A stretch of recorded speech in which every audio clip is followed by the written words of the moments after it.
Hello, and this is Fawkes1989 doing episode 2 of Let's Play Monster Hunter Tri. When we just left off, we had just walked out of Moga Village, and we're heading to base camp. Now, if you look at the map here, this is base camp.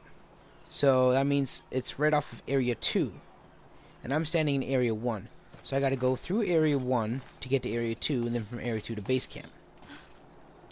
Now, if I hold R, I can run faster. But if you notice the yellow gauge at the top, my in between my health and my sharpness goes down when I run.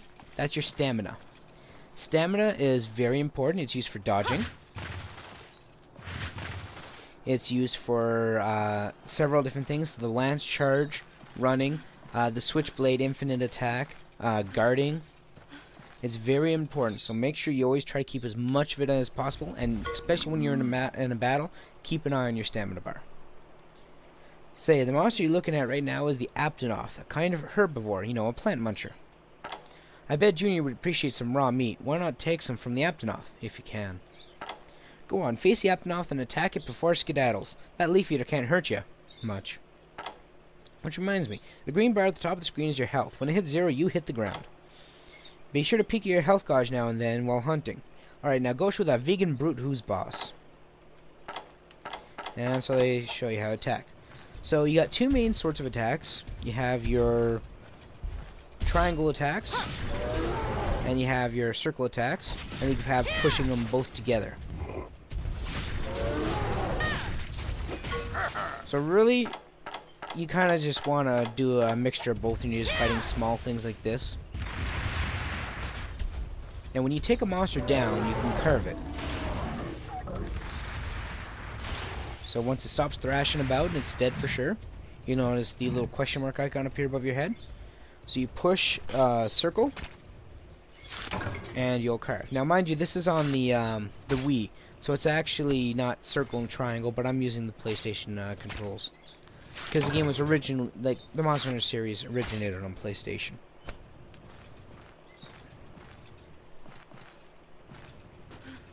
Now, how much raw meat did I get? 2 pieces. Good. So now we're going to head over to base camp, which is right in here.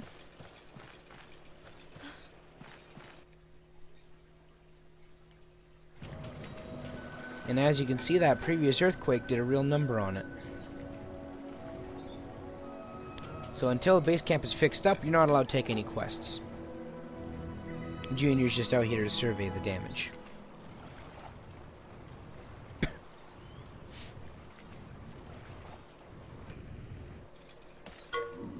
Nice work. Seems you reached the camp in one piece. It's just a shadow of its former self because of all the earthquake damage. Well, well, if that ain't my son right in front of you, don't be shy. Go up to Junior and say hi. So to talk to people, you walk up to them and you'll see the question mark appear. You push A. Heyo, Hunter. Glad you dropped by. The old man sent you out here for a tour of Moga Woods? Sorry we didn't get to chat more yesterday. As fun a conversational pieces natural disasters are. Yeah. So, you're probably up to speed on the who's who by now. But I'm the chief's son. What am I doing here, you might ask, standing among the rubble? Good question. You see, this is your base camp. Is. Okay, I'm still trying to figure that part out. You need some kind of base of operations for hunting, and well, this was where we left the tent and Bake set. Can't say the earthquake was kind to the place. We'll need to fix it up before you can hunt from here. I'll head back to the village and get the ball rolling. But, do you got anything I can munch on?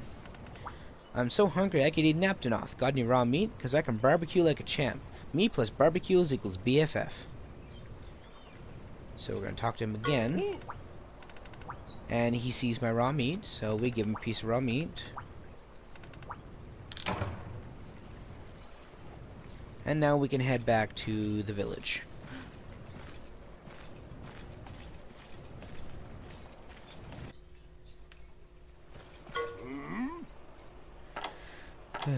So he's saying that you can get back to the village on now when he says the icon showing the village gate, he's talking about this right here. So all you gotta do is head back to where you came from, and it'll bring you back to the village.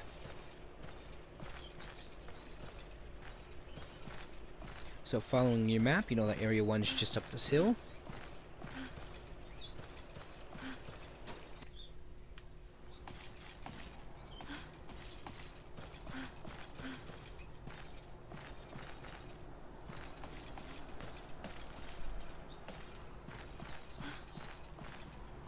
And here's the gate. Now, simply just walking through the gate doesn't bring you back. But there's 2 ways you can go. This here leads to the Moga farm. And then this here leads down to the village. Either way, you just go up to where you want to go, and then just push A. The character pulls a funny little pose. That happens anytime you complete a quest or go back to town. Or eat anything, like you drink a potion. It's kind of annoying, because it means that you have to wait a little bit longer till you can move again, so you have to be careful when you use potions in the middle of quests.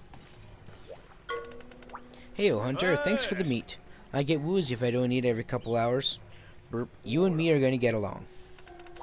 So, I just finished figuring out all the materials we're going to need to fix up the base camp.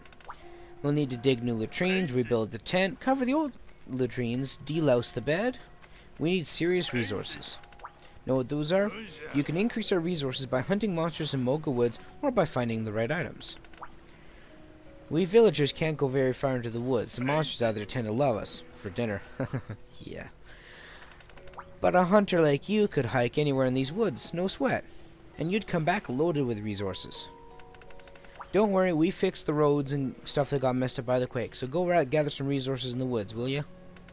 Oh, I almost forgot, I have something here for you. Take this barbecue spit.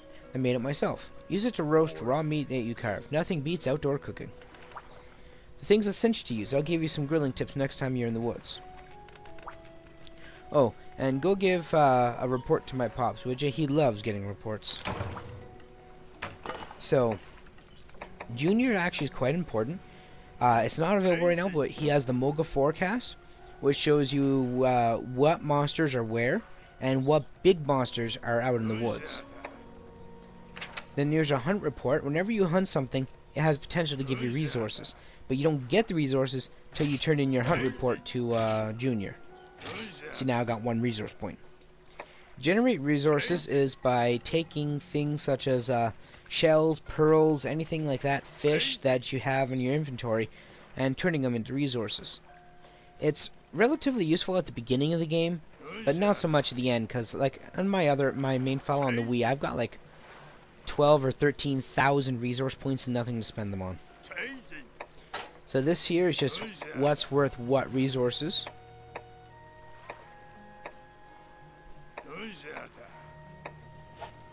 And these are the village requests.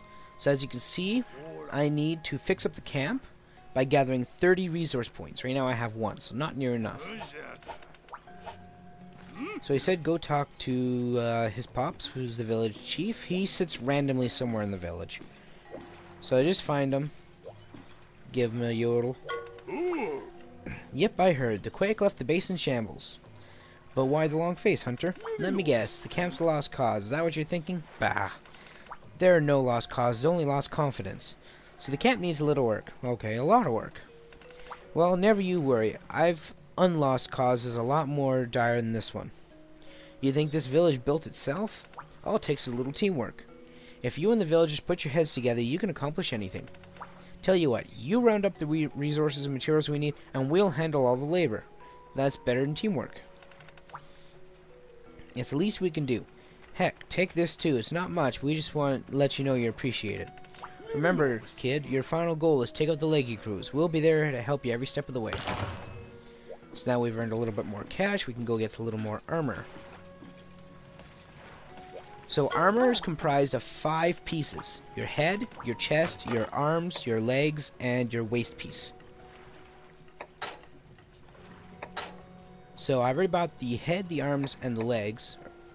Or head, the arms, and chest. So we need to get the waist piece. And the leg piece. Now we got a full set of armor. So now if we go to our status, you'll see that our defense is now 11. The 1 point that we're 1 or 2 points we naturally had, plus the 2 points from each piece of armor.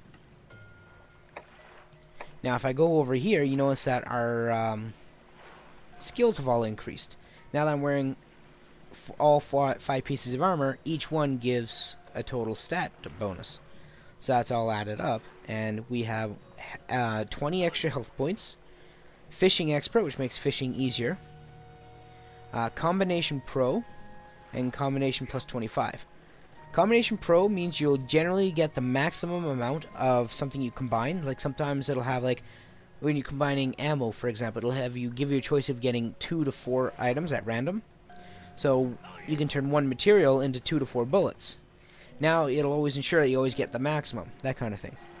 And combination plus 25% means that we have a plus 25% chance of actually succeeding when we're combining things. So now as you see, the Wyvernian Artisan has something to say. Ah, it's you. Getting by as far as weapons and armor goes? That darn chief asked me to tell you all about forging equipment, so listen good. Making new equipment from a bunch of materials, that's what we call forging. If you want to make a metal weapon, you'll need ore. If you want to make some bone armor, you'll need bone. Bring me the materials and money, and I'll forge whatever you need. Not only that, I'll do it better than anyone else. Something you don't understand? Check your hunter's notes in the game menu. The hunter's info section should contain plenty of valuable pointers for living the hunting life. But enough yakking out with it. What can I do for you? So he will forge stuff for you. Like for example, if I want an iron sword, I'll need 3 pieces of iron ore. Just an example. I'll go over the basics of each weapon when I have enough money to actually make and afford them. My personal favorite is Lance. And then you can also upgrade, which is taking your existing weapon, using a little bit of materials and making it stronger. So right now my knife has an attack of 84 and yellow sharpness. So not only will the yellow sharpness increase to here, but it also goes up to 98 attack.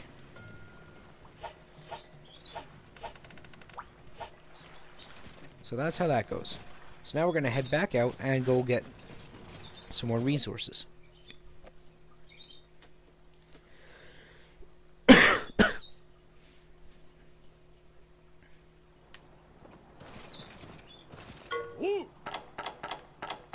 Okay, so what he's saying is the best place to go to gather resources is up in Area 6.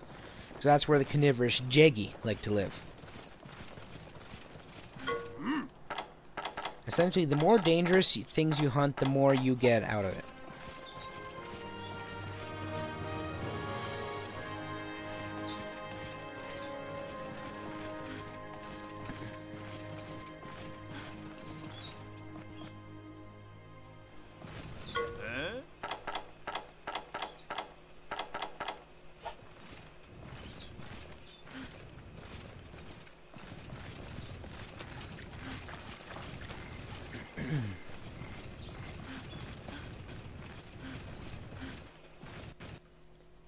Okay, so here's Area 7. These are Kelby. They're essentially the Monster Hunter version of deer. They're generally not much of a threat. They generally won't attack you unless there's any really big Kelby in the area, or unless you attack them first. And here's where we get to see what Jaggy are.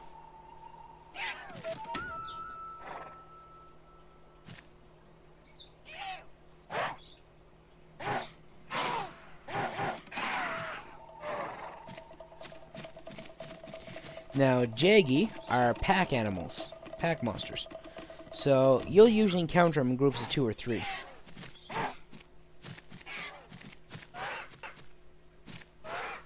But even though they are pack animals, they don't work together all too well. So it's pretty easy to kind of trick them into bashing each other in the face, but they don't do all that much damage. So it's better if you just go ahead and attack things.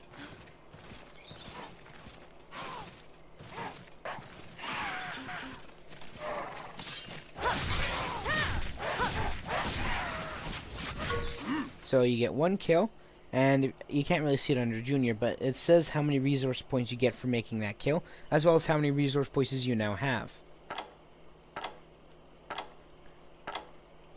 See? Now it's worth 5 points. So Kill another one.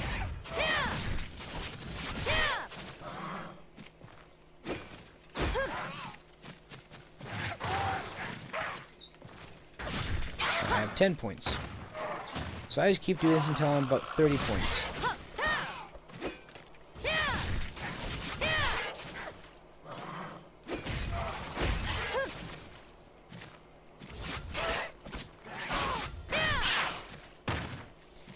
Now, whenever you have monsters dead, oh, he's fading away. You can carve them by putting your weapon away. Now, you are vulnerable to attack while carving, but it's a great way to get supplies for crafting or raw meat for cooking.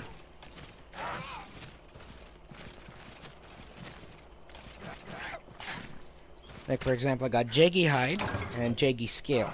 So if I gather enough jaggy materials, I'll be able to make a set of jaggy armor. Now, I will need some materials from the gray jaggy before I can make any jaggy armor, so that'll have to wait.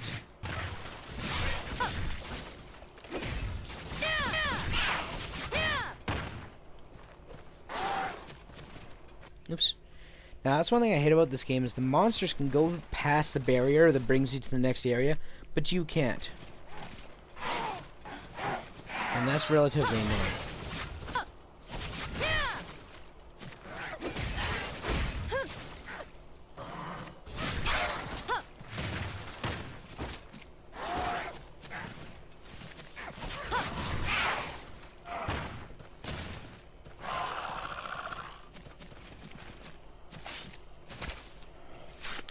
Now see, he still hurt me, and it interrupted the rest of the carving animation, but since I already got the item, I got the item. I don't have to worry about losing it.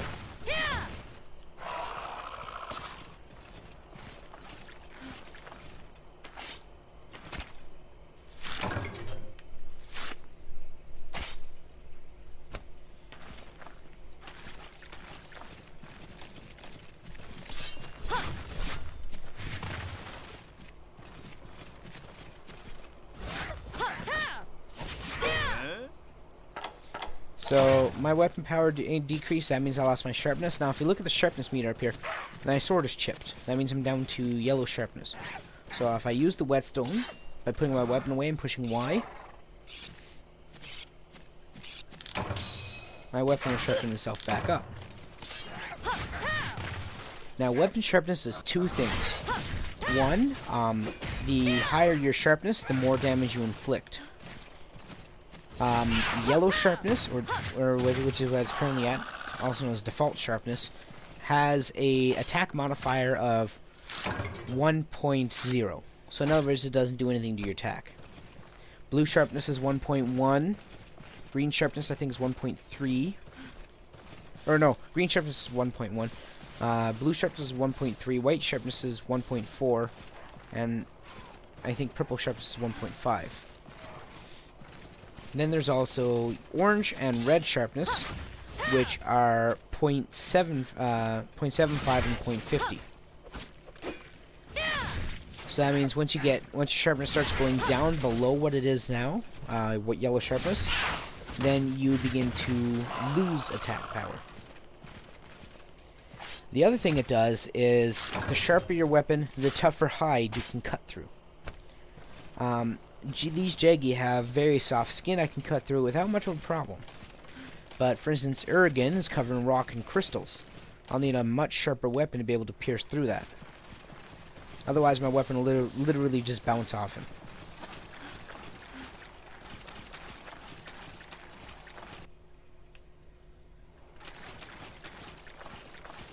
So we've got 35 resource points. That's more than enough. So we're going to go ahead and leave the area.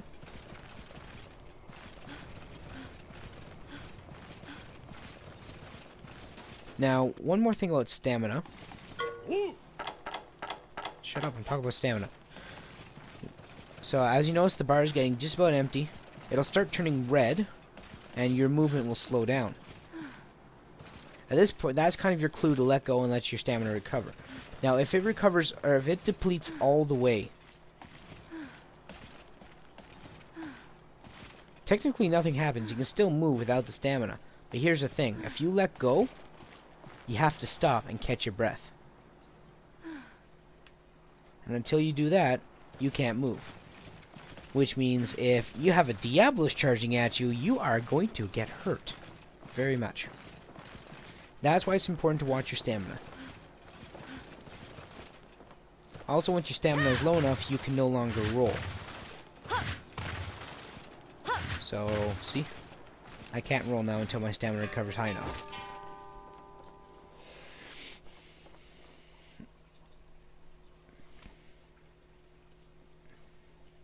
Now, whenever you get back to the village, either after a free hunt or after a quest, your health and sharpness are refilled. So you don't have to worry about healing up once you get back to town. It does it for you. So he told you he's gonna tell you everything about what I just told you last time about the hunt report and everything. So you go to your hunt report, you claim your kills, and you get rewards for your kills. Next we go down to village request. So we have 36 points out of the 30 we need. So I can go ahead and deliver those. We go down to 6 points, and that quest is done.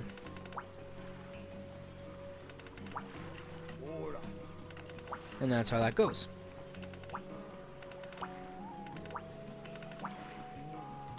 Now, can you see the Muggle forecast yet? No.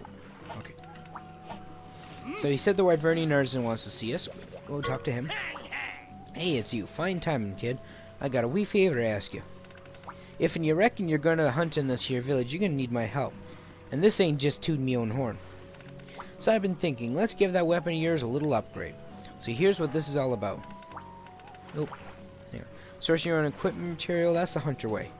Prove to me you got what it takes, and a good eye to locate a nice ore deposit and the skill to mine it. Here, I'll give you my very own iron pickaxe.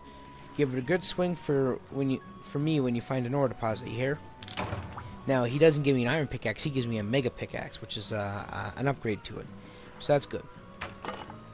So essentially how it works is there's 3 kinds of pickaxes.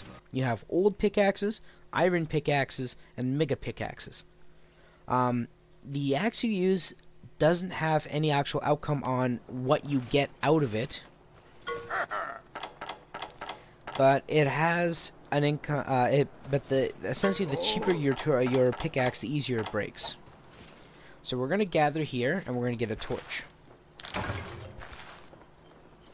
Now, what torches do, I'm sure you understand, is they light up the area around you.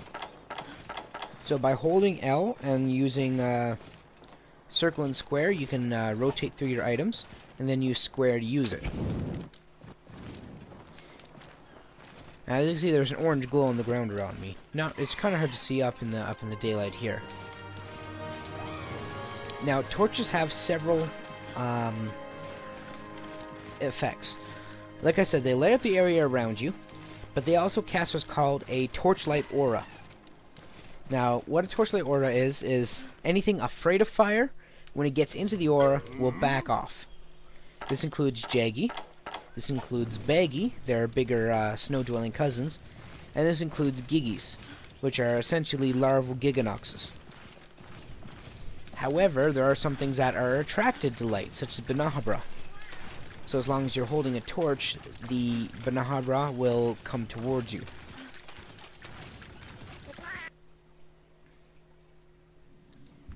So,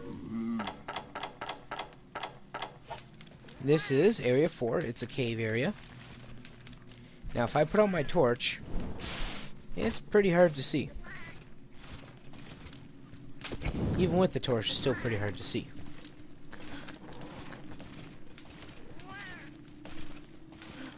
So we're going to head down this way. The fire kind of makes us lag. And here's a crack on the wall. If I get close to it, you'll see an icon appear above my head. Now that's a mining icon. Oh, hang on, I gotta put my torch away before I can mine. So I push the circle button, or A button, and I'll start mining. And I can mine until either the point runs out, or until my axe breaks. Whatever comes first. So the point ran out. Now, most mining points you'll find don't look like cracks in the wall. They do in the PlayStation Portable games, like Monster Hunter Freedom Unite. But in Try, this game here, they have ore deposits. Oh, pardon me, I got the hiccups. Let's see if I can find one for you.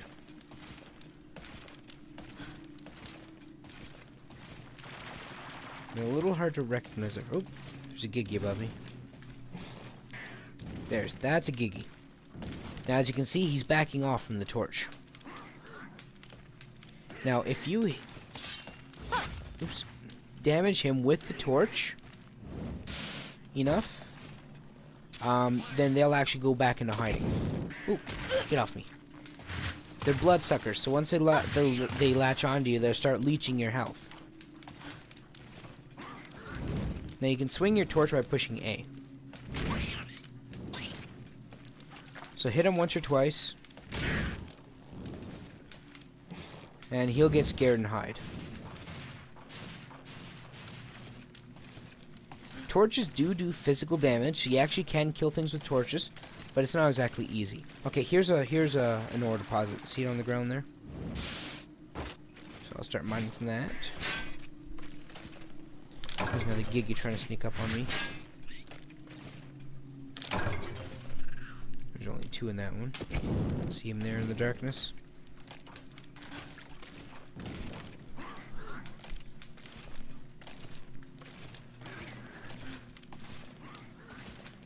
Well, there's not too much more in the way of ore deposits here by the looks of it. How many pieces did I get? 5? Iron ore. Yes, 5 pieces. Now I need 2 pieces to upgrade this weapon, but what I'm actually going to upgrade is my greatsword. And I'll start using the greatsword so you can see what that's like. Now, can I use the return to village yet? No, I can't. Okay, so I got to get out of here. Put my weapon away. Head this way.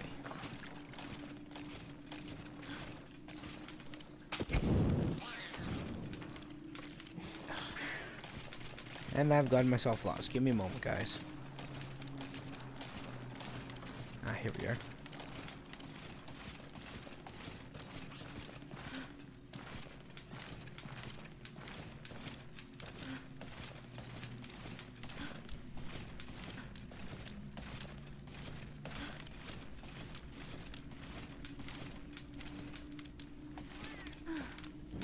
Running out of stamina.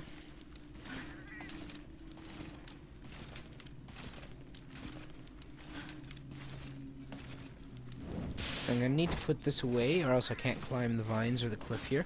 There's a small cliff. Then I have to climb the vines. Now while you're climbing vines, you can hold R to climb faster at the cost of stamina.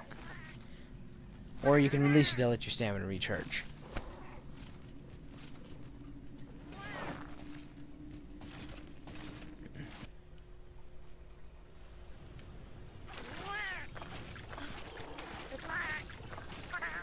Now these are felines. These are enemy felines. They're nice. They won't touch you. Unless you touch them first. Then they get angry at you. And they'll jump at you and swing their little bone picks. Which frankly don't do that much damage. But one thing about felines is they like to use... Pardon me a moment. Okay, sorry about that. I had to take a quick break. So we were on our way back to the village. And oh my, I've overshot my recording time by almost 10 minutes. Sorry folks, the second episode is going to be an extra long one.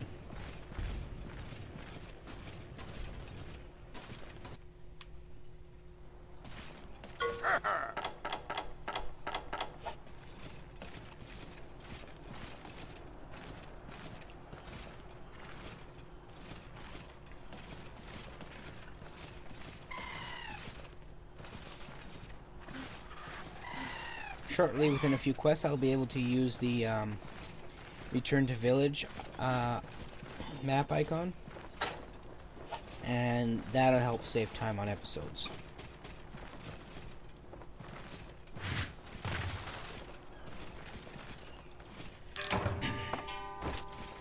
There you go. This has been Fawkes1989, and I'll see you next episode.